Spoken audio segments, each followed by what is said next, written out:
Сәлеметсіздер ме балалар? Бүгінгі сабаққа қош келдіңіздер. Бүгін біз сіздермен 57-ші сабақ ың әріпін өтетін боламыз. Яғни балалар, біздің бүгінгі өтетін жаңа әріпіміз ың әріпі. Яғни ың әріпін айтқан кезде біз балалар өкпемізден шыққан ауа қысылып шығады екен, сондықтан да біз бұл әріпті дауыссыз әріпке жатқызамыз. Және де балалар, ың әріпін біз дауыссыз әріп болғандықтан көк түспен бояйды екенбіз, Олай болса балалар, ың әріпін жіптен жасап көрсеңіздер болады екен. Кәнекей балалар, мына суретке назар аударыңыздаршы. Атасы мен немересі хайуанаттар бағына келді, Ол жерде атасы мен немересі керікті көрді, торғайды көрді, және де жолбарысты, аю, түрлі аңдарды көрді, Енді балалар, астындағы мына суретке назар аударыңыздар. Бұл қандай құс балалар, білесіздер ме? Олай болса балалар, бұл құстың аты сұңқар деп аталады екен.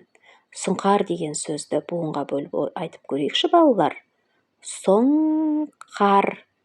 Дұрыс оқыдыңыздар, Олай болса балалар, сұңқар сөзінде екі дауысты дыбыс бар екен, Және де ол дауысты дыбысты біз қызыл түспен бояйды екенбіз. Ендеше балалар, мына бір тұрған суретке кәнекей әңгіме құрастырып көрейікші. Былай әңгіме құрастырсақ болады. Ата мен немересі хайуанаттар бағына келді. Ол жерде арыстан, аю, маймыл, керік және тағы да басқа құстар бар екен. Немересі барлық жануарларды қызықтап қарап тұр. Атасы оған әр жануардың атауын айтып берді. Екеуі көңілді күн өткізіп, жаңа әріпті ың әріпін үйренді. Олай болса балалар, келесі бізге берілген тапсырма, яғни буындарға бөліп оқиық, Аң, таң, шаң, маң, шың, мың, оң. Бұл сөздердің барлығы балалар бір буынды, яғни бұл сөздерді біз буынға бөле алмаймыз. Ал оңаша деген сөзді біз 3 буынға бөледі екенбіз. Себебі балалар, бұл сөзде 3 дауысты дыбыс бар. Енді бізде таңдану деген мәтінді берген екен. Кәнекей балалар, барлығымыз тыныш отырып тыңдаймыз. Мен сіздерге бұл мәтінді оқып берейін, Содан кейін сіздер өздеріңіз бірнеше рет қайталап оқисыздар. Таң атасымен серуендеді. Серуендеуді аңдар тұратын торлардан бастады. Оның алдында терісі теңбіл аң тұрды. Мойны неткен ұзын еді. Бұл керік болатын. Таң керікке біраз уақыт таңдана қарады. Мінекей балалар, өте қызықты мәтін екен, Олай болса, осы мәтінді өздеріңіз бірнеше рет қайталап оқып шығыңыздар.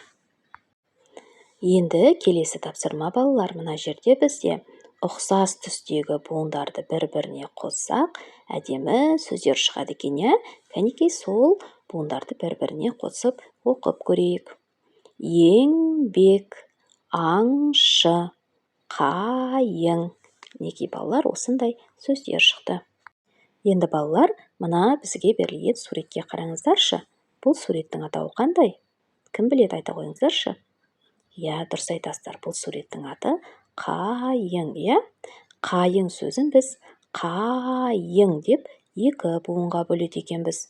Бұл сөзде, яғни қайың сөзінде балалар 2 дауысты дыбыс, 3 дауыссыз дыбыс бар екен. Мына жерге қарасаңыздар, дауысты дыбыстарды көкпен, дауысты дыбыстарды қызылмен, дауыссыз дыбыстарды көк белгімен белгілеп қойған, Және де балалар, қайың сөзінде ың әріпі сөздің соңында келеді екен.